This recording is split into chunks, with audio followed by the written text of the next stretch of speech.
जब आप eye drops डालते हैं तो वो गले के अंदर आ जाती है और टेस्ट में कड़वी लगती है। तो ऐसा क्यों होता है, कभी आपने सोचा है? तो चलिए मैं आपको बताता हूं कि वो गले तक कैसे पहुंचती है। जब आप किसी पेशेंट के ड्रॉप्स डालते हैं या फिर आप अपने खुद से आंख के अंदर ड्रॉप्स डालते हैं तो वो गले तक कैसे आती है।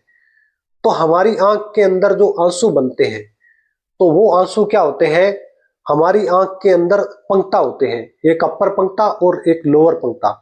दोनों आंखों में वो पंक्ता होते हैं इस नेजल साइड में। जब हम आंख को बंद करते हैं और खोलते हैं, ये पलक होती है या फिर इसे आईलिड भी कहते हैं। इनके अंदर दो छेद होते हैं, दो पंक्ता होते हैं। तो इन्हीं पंक्ता के माध्यम से जो आंसू होते हैं वो गले तक जाते हैं और बॉडी के अंदर ऑब्जर्व हो जाते हैं।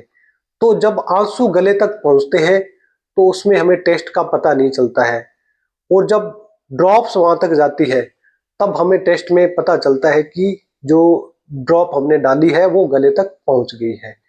तो जब हम किसी पेशेंट के ड्रॉप्स डालते हैं, जैसे हम आई लीड को नीचे करके ड्रॉप्स डालते हैं, तो वो ड्रॉप्स क्या होती है, उन आंसुओं के साथ में पंक्ता में जाती है, लेक्रिमल सेक में जाती है और नेजो लेक्रिमल डक्ट में जाती है और वहां से गले में जाके और बॉडी के अंदर ऑब्जर्व हो जाती है। तो जो ड्रॉप्स होती है इसके अंदर कुछ साल्ट ऐसे होते हैं जो टेस्ट में कड़वे होते हैं। तो ये हर ड्रॉप्स के अंदर नहीं होता है, ये कुछ ही ऐसी ड्रॉप्स है जिनके अंदर ऐसे कॉम्बिनेशन होते हैं या फिर ऐसे साल्ट होते हैं जो टेस्ट में कड़वे होते हैं, और वो दवा पहुंचती है इसलिए हमें वो टेस्ट में कड़वी लगती है।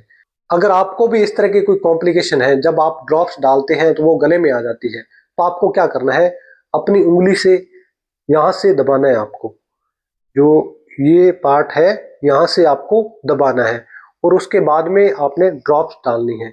तो बहुत कम चांस होंगे कि वो आपके गले तक पहुंचेगी। तो आप इस तरह से करके देख सकते हैं।